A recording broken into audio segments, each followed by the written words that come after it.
Chapitre 1. Le véhicule apparaît, la vie. Bien avant toute sensation, bien avant toute pensée, quelque chose se met en place dans le silence. Il n'y a pas encore de jeu, pas encore d'histoire, pas encore de direction. Seulement de la matière. Des atomes, issus d'événements anciens, s'assemblent lentement. Ils ne savent pas ce qu'ils font. Ils obéissent simplement à des lois, celles de la physique, de la chimie. Rien d'intentionnel, rien de conscient. Et pourtant, de ces interactions naît une organisation de plus en plus complexe. Les molécules se forment, les structures apparaissent, les cellules émergent. Puis, contre toute apparente simplicité, ces cellules commencent à se reproduire, à coopérer, à se spécialiser.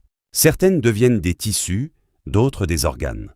Progressivement, une architecture se dessine. Un corps prend forme. Ce processus, décrit par la biologie avec précision, n'a rien de mystique. Il est mesurable, observable, reproductible. Et pourtant, lorsqu'on le contemple dans son ensemble, il donne l'impression d'une construction presque intentionnelle, comme si quelque chose se préparait. Le corps humain, dans sa complexité, ressemble à une machine extraordinairement sophistiquée. Un squelette pour soutenir, des muscles pour agir, un réseau nerveux pour transmettre l'information.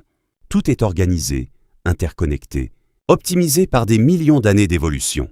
C'est un véhicule, une structure capable de se mouvoir, de s'adapter, de survivre.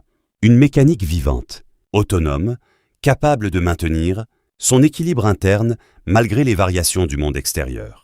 Et pourtant, malgré toute cette sophistication, quelque chose reste absent.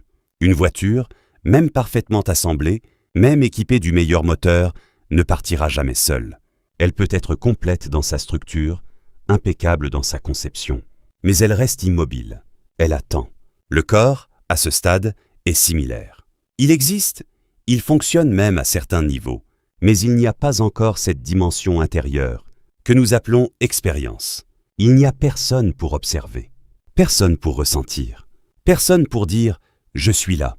Ce constat est troublant, car il suggère que le corps, aussi complexe soit-il, n'est peut-être pas suffisant pour expliquer entièrement ce que nous sommes.